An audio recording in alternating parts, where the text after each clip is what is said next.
Mimi ni moja kati ya wagombea ambao majina yao yamerudi, na wagombea tupo 18.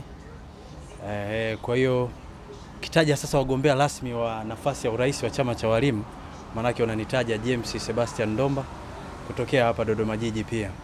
Kwa hiyo mimi nakwenda na maslahi ya walimu, na ndio maana pia nawakumbusha walimu na nawaomba walimu kupitia media hizi kuhakikisha wananiunga mkono, kwa sababu nina ajenda zinazowagusa moja kwa moja. Na mfano wa ajenda hizo tukasema maslahi ya wastaafu. Chama cha walimu, mwalimu akishastaafu amekuwa akiachwa kama si mwanachama aliyechangia kwa muda mrefu. Sasa tukija tuangalie maslahi ya mwalimu anayestaafu, kwanza kujua ile idadi ya wastaafu tutakao kuwa nao, mazingira ya kustaafu. Kuna wengine wanastaafu wanakutana na matatizo ya kisheria.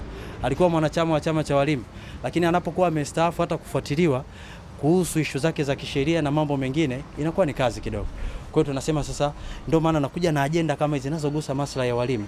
2% ya makato kama ada ya mwalimu. 2% ni kubwa sana ambayo mwalimu anakatwa kwenye mshahara wake. Ajenda ninayokuja nayo mimi ni ya kupunguza makato yanayotokana na michango hii ya ada ya walimu. Kwa ajenda hizi ukizichukua kwa ujumla ni ajenda ambazo zinagusa maslahi ya walimu. Lakini tumesema sekta kama ya elimu tuanzishe miradi, tuna benki za walimu, tuna majengo.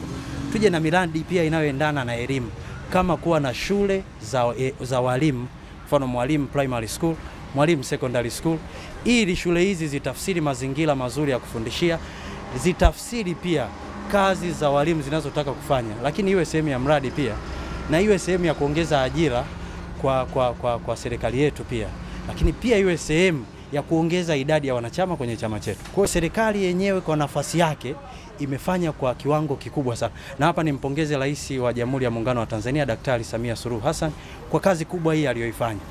Kitu ambacho kipo kwa sasa ni mkakati ambao uko ndani ya chama.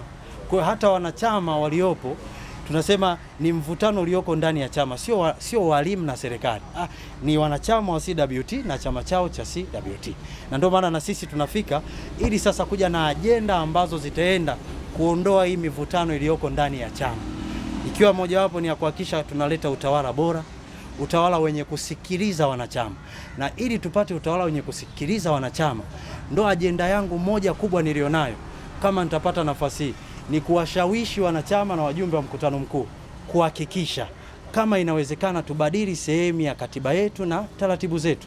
Rais wa chama cha walimu achaguliwe na walimu wote, asichaguliwe na baadhi ya wajumbe. Kwa sababu unapomchagua rais wa chama cha walimu na walimu wote, manake unamshusha rais kwa wanachama wote.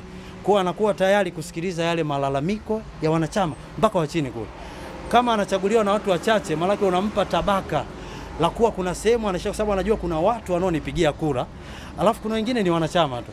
Kwa hata anapokuja kushughulika sana, atashughulika na wale wanaompigia kura na wanachama wanasaulika.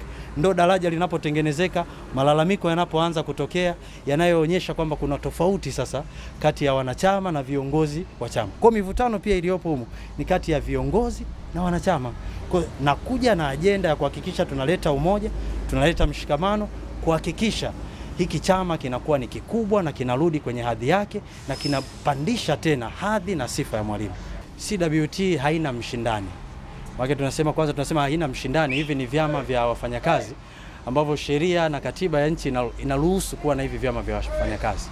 Sasa hiki chama kilichozaliwa kwa sasa ambacho wengi wamekuwa wamekisikia, walimu wengi wanakikimbilia, ni kwa sababu ya namna ilivyoweka utaratibu wa makato yake. Yamekuwa ni flat rate na kwa kiwango fulani ambacho wanakikata wao. Na sisi tukasema wanachama wanakimbia kwetu ni kwa sababu ya makato. Ajenda kubwa alionayo ni makato, ambayo ni hoja tunaweza tukakaa mezani, tukakaa pamoja na baraza kuu la chama cha walimu, tukaijadili upya kutazama ni namna gani na sisi upande wa makato tunaweka sawa kiasi kwamba wanachama wetu yasiwaumize makato haya, ila yawe ni kwa sababu ya kuchangia chama chao kwa ajili ya kuendesha shughuli za chama chao.